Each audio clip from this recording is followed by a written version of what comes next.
Nah, malam hari ini saya akan sharingkan kepada kita firman Tuhan. Nah, saya mengajak kita membuka Alkitab kita dalam 2 Korintus pasal yang ketiga, ayat 1 sampai dengan ayat yang ke-6. Ya, 2 Korintus pasal yang ketiga, ayat 1 sampai dengan ayat yang ke-6. Sudah ditemukan? Luar biasa ya, kita baca bersama-sama ayat 1 sampai dengan ayat yang ke-6 ini dari perikop pelayan-pelayan perjanjian yang baru. Kita baca 1-2 ya. Adakah kami mulai lagi menunjukkan diri kami? Atau perlukah kami seperti orang lain menunjukkan surat ujian atau dari kami? Kamu adalah surat ujian kami yang tertulis dalam hati kami dan yang dikenal yang dapat dibaca oleh semua orang. Karena telah ternyata bahwa kamu adalah surat Kristus yang ditulis oleh pelayan kami, ditulis bukan dengan tinta, tetapi dengan Roh dari Allah yang hidup, bukan pada lolo batu, melainkan pada lolo daging, yaitu dalam hati manusia. Demikianlah besarnya keyakinan kami kepada Allah oleh Kristus.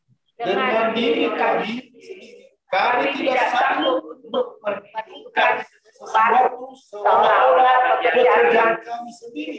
Tidak, kesanggupan kami adalah pekerjaan Allah. Ia membuat kami juga sanggup menjadi pelayan-pelayan dari suatu perjanjian baru yang tidak terdiri dari hukum yang tertulis, tapi dari Roh. Sebab hukum yang tertulis mematikan, tetapi Roh menghidupkan. Katakan amin. Amin. Ini luar biasa ini ya, tentang bagaimana Rasul Paulus ini menulis surat yang kedua kepada jemaat di Korintus. Ya. Perhatikan di sini bagaimana Rasul Paulus ini dipakai oleh Tuhan dengan luar biasa. Dan saya katakan saudara di dalam perjanjian baru, ya, berapa banyak surah Rasul Paulus menjadi dasar yang pengajaran gereja. Makanya jangan heran ya orang-orang yang belum percaya kepada Yesus ini kerasulan Rasul Paulus ini, Bapak Saudara, sering orang hujat, sering orang hina. Kenapa saudara? Kalau rasul-rasul dari surat-surat Rasul Paulus ini, Bapak Saudara, mereka bisa menghujatnya, maka banyak gereja-gereja akan berguguran.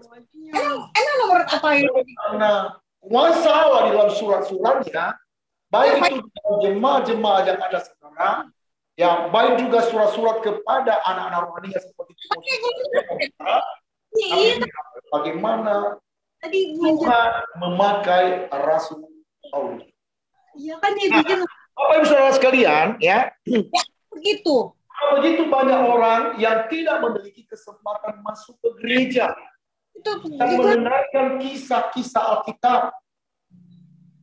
Orang-orang ini ada di antara kita, ada mungkin di keluarga kita, mungkin ada yang ada di sekitar kita, ya, belum dijangkau dan mengenal Kristus Yesus Tuhan kita.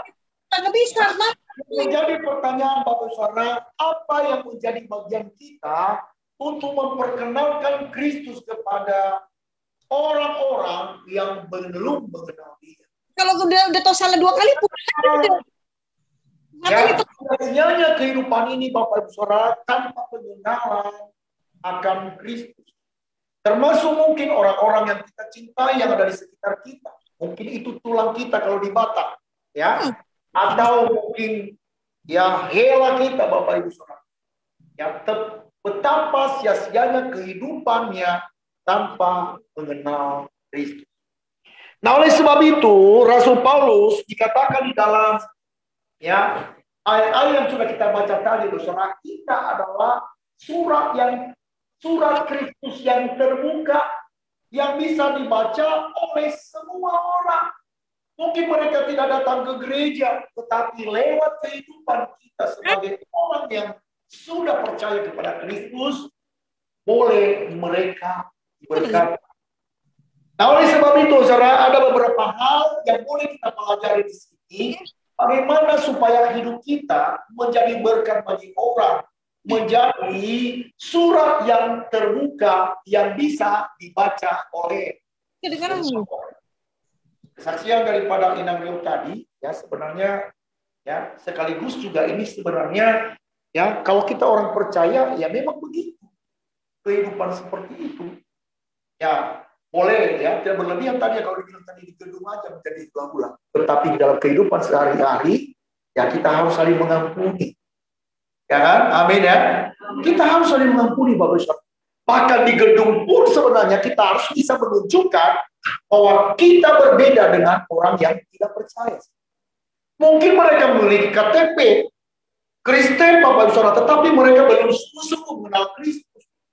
Saya berharap di antara GBI Kota Daud ini kita adalah surat yang terbuka itu.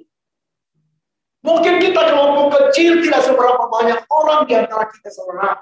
Tetapi percayalah, lewat kehidupan kita bisa terjadi multiplikasi. Ya, orang mengenal Allah melalui kehidupan percaya.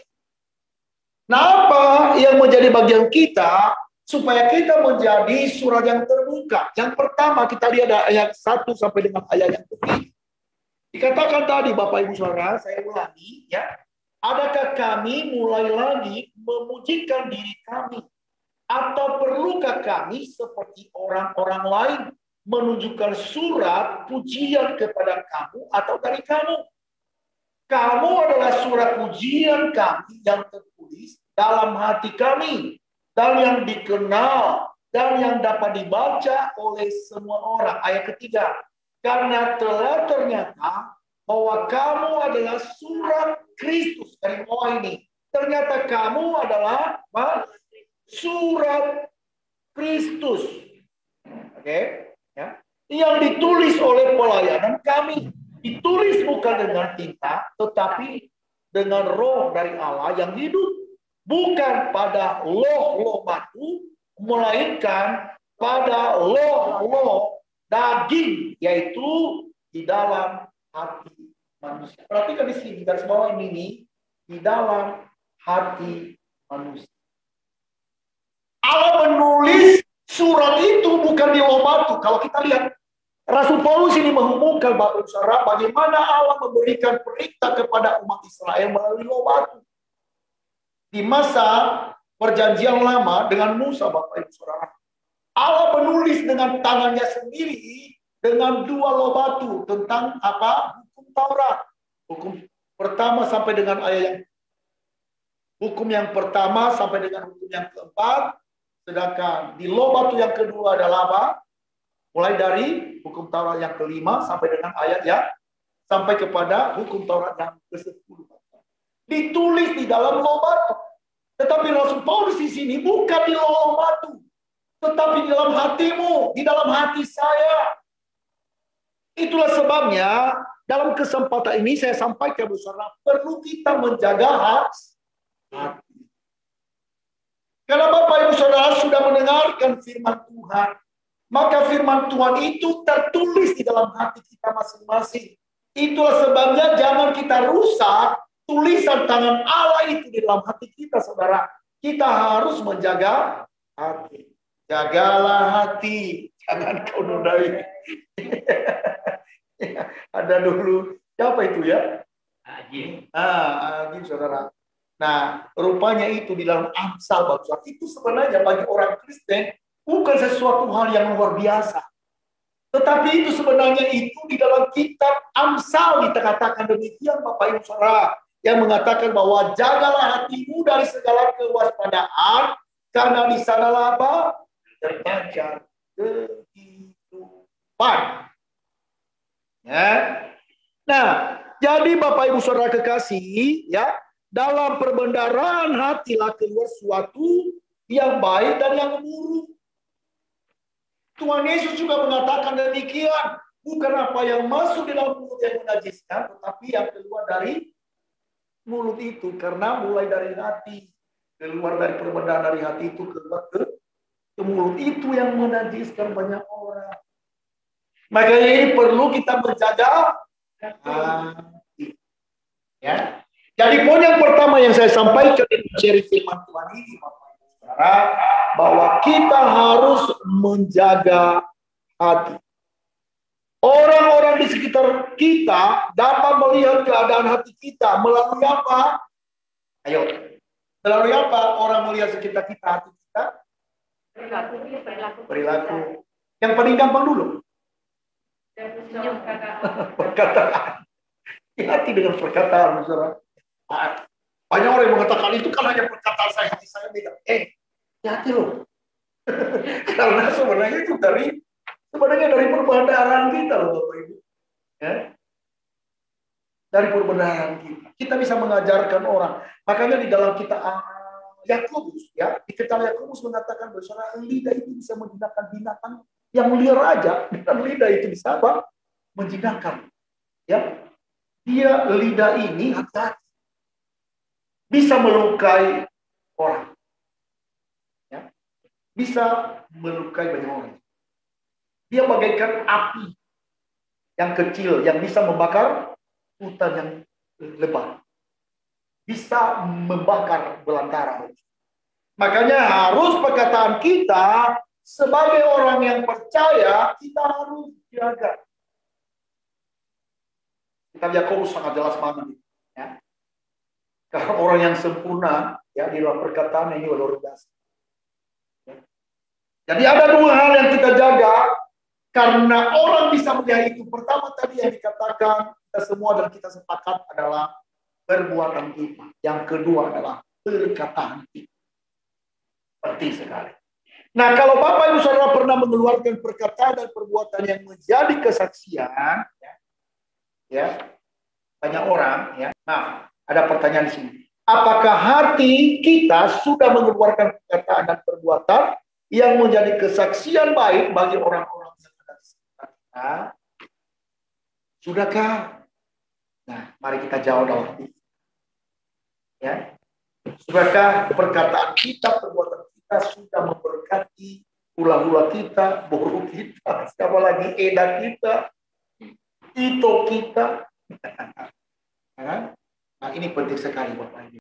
Karena lewat perkataan ini bisa kita memuji Allah, dan lewat perkataan ini juga kita bisa mengutuk kita Tuhan.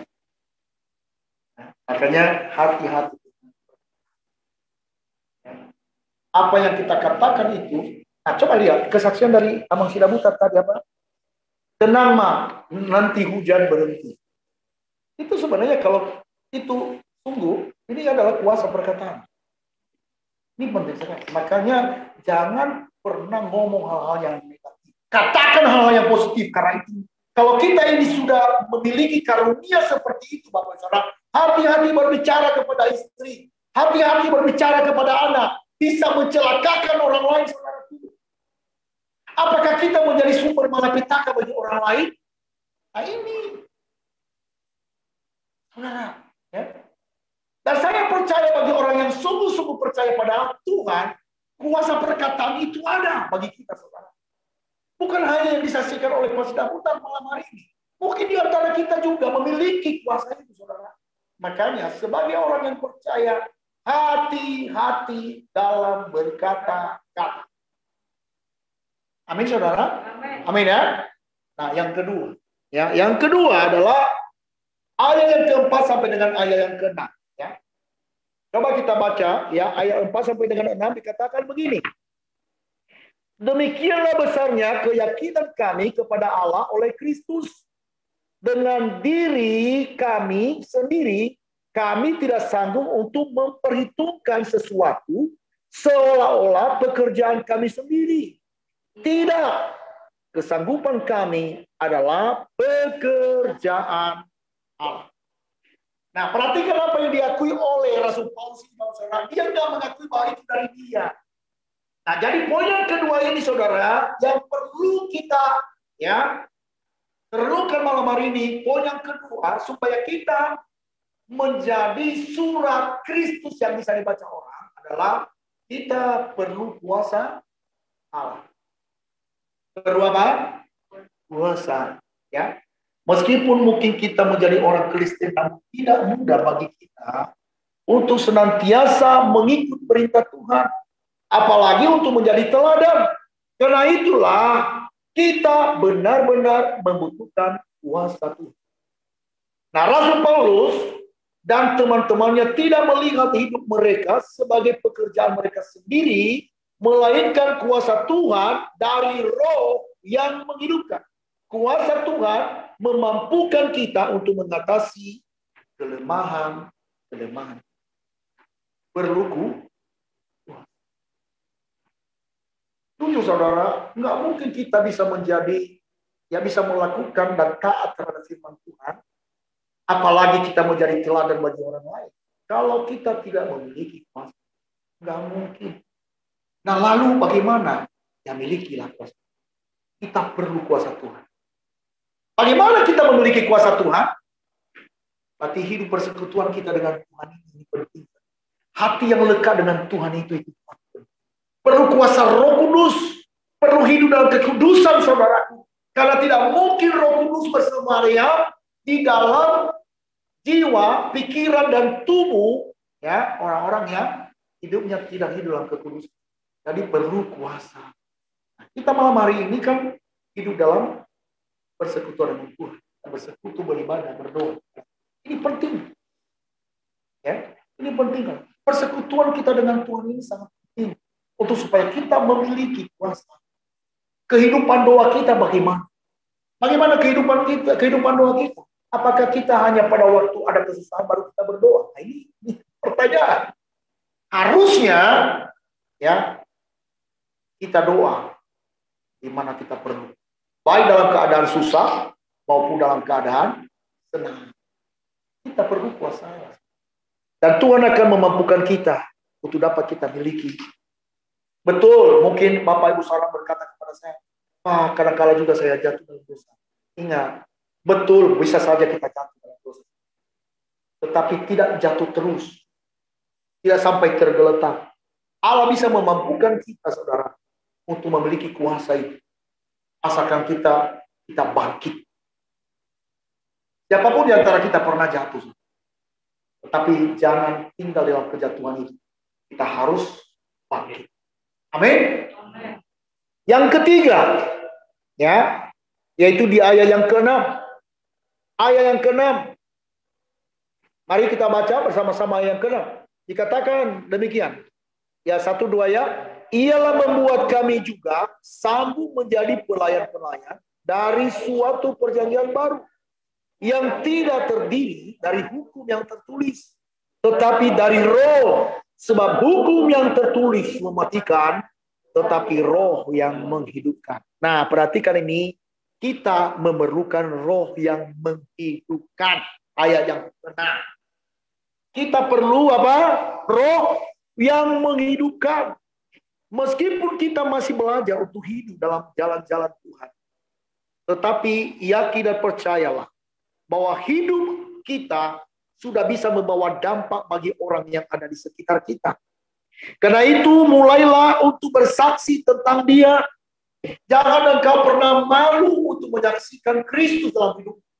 Engkau harus berterus terang tentang Kristus, supaya lewat perkataan kita, lewat kehidupan kita, saudara, orang bisa datang kepada Yesus. Di mana ada kesempatan, saudara, lihat kesempatan itu. Apakah mungkin, ya bagaimana komunikasi kita dengan orang, supaya orang bisa datang kepada Tuhan Yesus. Jangan kita bawa orang kepada diri kita, saudara, tapi kita membawa orang yang belum percaya itu kepada Kristus. Makanya kalau di ayat yang lain, di pasal yang lain, saudara, Rasul Paulus berkata, "Aku telah mempertemukan kamu dengan Kristus."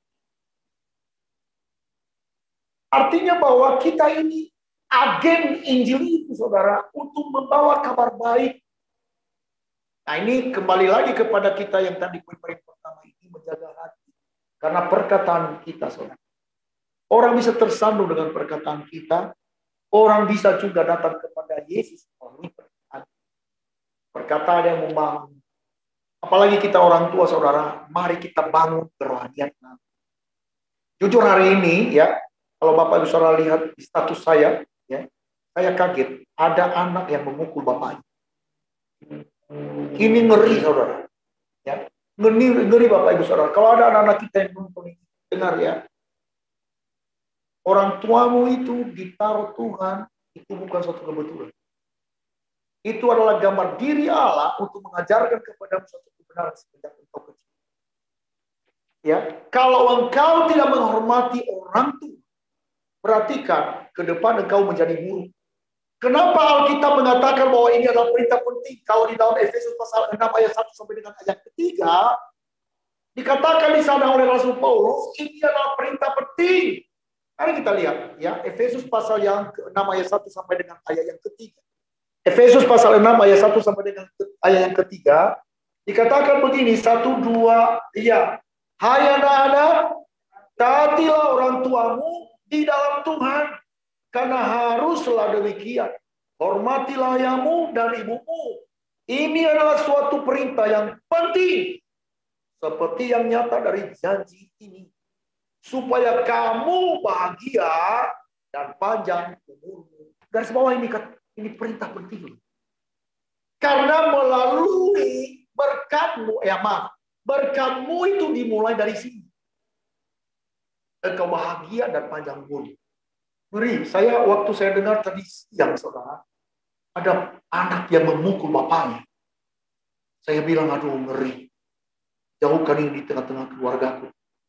Nanti mungkin saya upload nantinya di YouTube nantinya, ya, khotbah saya ini. Anak-anak muda dengar, kalau engkau mendengarkan khotbah ini, siaran ini nanti di YouTube, karena saya akan upload nanti khotbah saya ini. Ya, perhatikan, kalau engkau telah terjerat dengan dosa kejahatan ini, engkau harus buru-buru bertobat. Engkau cium kaki orang tua, engkau sujud dan minta ampun sama Tuhan. Kalau tidak demikian, buruk kehidupanmu ke depan. Dan dosa serta kutuk tidak akan hilang sampai kepada keturunan. Engkau harus berdamai dengan orang tua, peluk, minta ampun, tanda menyesal, tanda engkau rasa bersalah. Ya, camkan ini.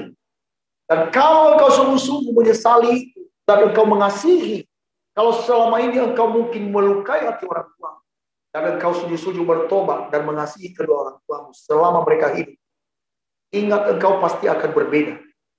Saya melihat orang-orang yang taat sama orang tua, orang-orang yang mengasihi orang tuanya. Hampir tidak pernah aku lihat orang-orang yang merono-merene wisma Tuhan. Mereka angkatan yang diberkati. Amin. Amin ya. Jadi ya anak-anak dimanapun kalian mendengar nanti siaran ini, kalau saya upload, ya kiranya Tuhan berkati kalian dan biarlah nama Tuhan dimuliakan lewat kehidupan ya adik-adik semua. Ya baik, itu saja yang saya sampaikan malam ini. Mungkin ada yang boleh bertanya ya lewat apa yang saya berikan malam hari ini. Ya boleh kita sama-sama belajar tentang firman.